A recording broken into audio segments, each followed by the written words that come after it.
استاد جی، آپ کی جو گفتگو اہل باطل سے ہوتی رہی ہے وہ ہمیں سنا دیں۔ میری گفتگو ایک مرتبہ نہیں، کئی ایک مرتبہ ہوئی ہے، اور میں نے بحمد اللہ تعالی، اللہ کا بہت فضل اور کرم ہے کہ بچپن ہی سے اعتدال اور دلائل کے ساتھ گفتگو والا مزاج اپنائے رکھا ہے۔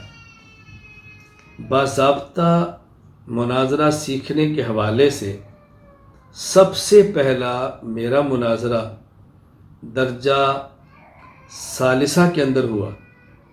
جب میں درجہ ثالثہ میں تھا اس وقت ہم نے مناظرہ کیا۔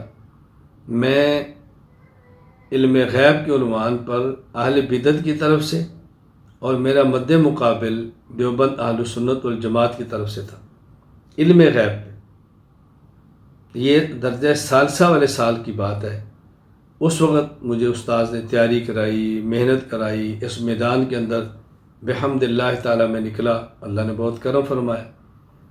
پھر زمانہ طالب علمی میں اور زمانہ طالب علمی کے بعد بھی یہ سلسلہ چلتا رہا۔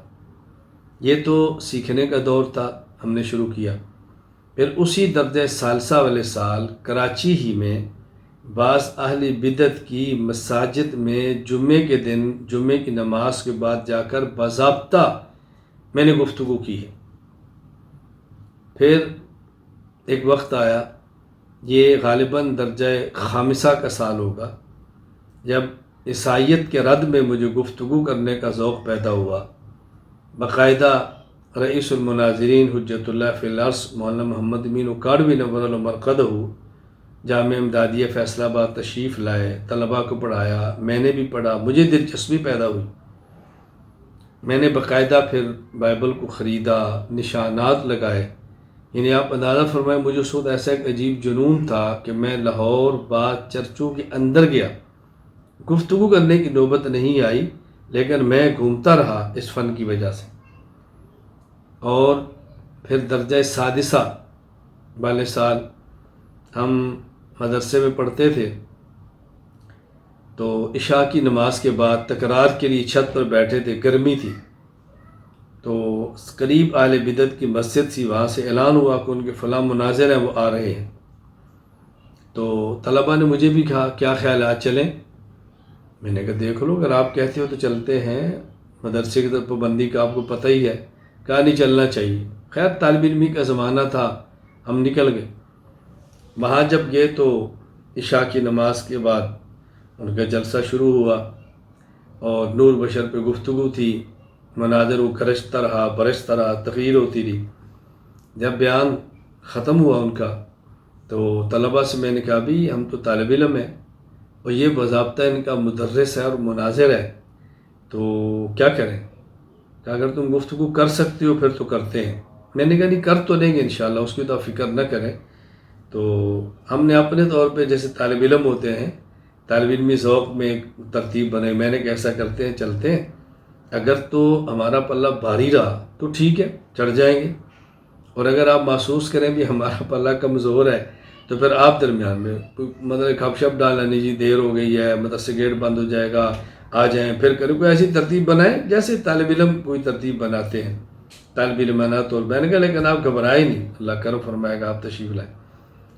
ہم گئے تو وہ بیان کے بعد مسجد کے محراب میں تشریف فرماتے، بیٹھ کے میں نے کہا یہ ایک بات پوچھنی ہے۔ مجھے کہتے ہیں آپ بتائیں۔ میں نے کہا آپ نے کہا کہ رسول اللہ صلی اللہ علیہ وسلم نور ہیں، میرا سوال یہ ہے آپ کی ذات مبارکہ نور ہے اور لبادہ بشریت میں تشریف لائے ہیں، یا آپ کی ذات مبارکہ بشر ہے اور صفت نور کے ساتھ متصف ہو کر تشریف لائے ہیں؟ مجھے کہنے لگے کہ آپ کی ذات نور ہے اور لبادہ بشریت میں آئی ہے، جس طرح حضرت جبرائیل حضرت مریم کے پاس آئے سے فتمثل لہا بشرا سویا، اس طرح۔ میں نے کہا یہ عقیدہ قطعی ہے؟ کہا جی بالکل۔ میں نے کہا اس عقیدے کے انکار سے یا اس کو قبول نہ کرنے سے بندہ مسلمان نہیں رہتا؟ کہا جی بالکل۔ میں نے کہا اچھا مجھے یہ فرمائیں کہ عقیدے میں نص جو چاہیے، نص کی 4 قسمیں ہیں۔ نمبر 1 قطعی الثبوت قطعی الدلالت، نمبر 2 ظنی الثبوت ظنی الدلالت، نمبر 3 قطعی الثبوت ظنی الدلالت، نمبر 4 ظنی الثبوت قطعی الدلالت۔ 4 قسمیں ہوگی نص کی: قطعی الثبوت قطعی الدلالت، ظنی الثبوت ظنی الدلالت، قطعی الثبوت ظنی الدلالت، ظنی الثبوت قطعی الدلالت۔ اور ایسے عقیدے میں جس کے انکار کفر ہو وہاں نص چاہیے قطعی الثبوت اور قطعی الدلالت۔ اب آپ ذرا آیت پیش فرمائیں، کوئی نص پیش کرے اس عقیدے پر۔ قادی قد جاءکم من اللہ نور و کتاب مبین۔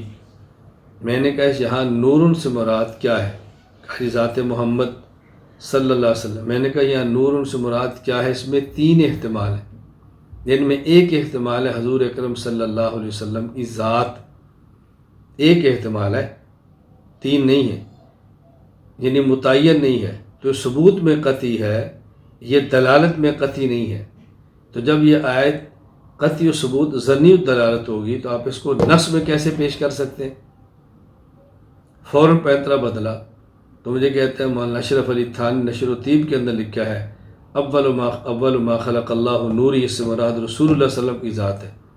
میں نے کہا آپ نے نشر و طیب کا متن دیکھا ہے، آپ نے نشر و طیب کا حاشیہ نہیں دیکھا کہ یہ نوری سے مراد جسم محمد ہے یا روح محمد ہے صلی اللہ علیہ وسلم۔ اتنی بات کہ کھڑے ہو گئے، مناظرہ کرنا ہے تو تاریخ طے کریں۔ میں نے کہا تاریخ کیا طے کرنی ہے؟ آگے ہم بسم اللہ پڑھے، بات شروع ہو گئی، کیا تاریخ طے کرنی ہے؟ پھر وہ جو میں نے اپنے ساتھیوں سے کہا تھا شاید وہ بھی سمجھا کے لایا ہوگا، اس کے ساتھ طالب علم تھے، نہیں طے کرو، مناظرہ ایسے نہیں ہوتا، تاریخ طے ہوتی ہے، یہ ہوتا ہے وہ، خیر بات آئے گی اور ختم ہو۔ اس طرح گفتگو ہماری کئی بار ہوئی ہے۔ ایک بار گفتگو ایک ایسے شخص سے ہوئی جو میں یہ تو نہیں کہہ سکتا رافضی تھا، بہرحال اعتراض اس کا رافضیوں کا تھا۔ کہنے لگا یہ بتائیں کہ جب 2 شخصوں میں لڑائی ہوتی ہے تو ایک حق پر ہوتا ہے تو ایک باطل پر ہوتا ہے، یہ بات تو ہے نا؟ میں نے کہا ضروری نہیں ہے ایک حق پر ہو ایک باطل پر ہو۔ کہتا جی کیسے ہو سکتا ہے کہ 2 شخصوں میں لڑائی ہو اور دونوں حق پر ہوں، باطل پر کوئی بھی نہ ہو؟ میں سمجھتا تھا کہ اس نے اگر میں کہہ دیتا ایک باطل پر ہے تو اس نے کہنا تھا حضرت علی اور امیر معاویہ رضی اللہ عنہما میں سے حق پر کون ہے باطل پر کون ہے، میں سمجھ رہا تھا۔ میں نے کہا جب 2 شخصوں میں جھگڑا ہو تو ایک حق پر ایک باطل پر ہوتا ہے، یہ ضروری ہے؟ کہتا جی ہاں۔ میں نے کہا تو موسیٰ حضرت ہارون علیہ السلام دونوں نبی ہیں، دونوں کے درمیان اختلاف ہوا ہے۔ نوبت یہاں تک پہنچی کہ حضرت موسیٰ علیہ السلام نے حضرت ہارون علیہ السلام کی داڑھی مبارک اور سر مبارک کے بال پکڑ کر کھینچے، مجھے آپ بتائیں ان میں حق پر کون تھا باطل پر کون تھا؟ کہا جی دونوں حق پر تھے۔ تو میں نے کہا جھگڑا کیسے ہوا؟ کہا جی حضرت موسیٰ علیہ السلام پر وحی آئی، ان کو بتایا گیا، ان کو بات سمجھ آ گئی کہ حضرت ہارون نے جان بوجھ کر نہیں کیا، ان کی اجتہادی خطا تھی، یہ سمجھتے تھے کہ اس کا فائدہ ہوگا، تو بات ختم ہوگی۔ میں نے کہا اس سے پھر ہمارا موقف ثابت ہوا کہ پیغمبر پر وحی آتی ہے تو جھگڑا ختم ہو جاتا ہے، بعد والوں پر وحی نہیں آتی تو جھگڑا باقی رہتا ہے، اس میں اشکال کی بات کیا ہے؟ خاموش ہو گیا۔ اس طرح بحمد اللہ تعالیٰ بہت سارے حضرات سے گفتگو ہوتی رہی ہیں، لیکن میرے اللہ نے کرم فرمایا کہ بحمد اللہ تعالیٰ کبھی ناکامی اس طرح نہیں ہوئی۔ اللہ تعالیٰ مجھے بھی اور آپ کو بھی اعتدال کے ساتھ، اخلاص کے ساتھ، دلائل کے ساتھ اکابر کے مسلک ان کے منہج کے مطابق لے کر چلنے کی توفیق عطا فرمائے۔ وآخر دعوانا ان الحمد للہ رب العالمین۔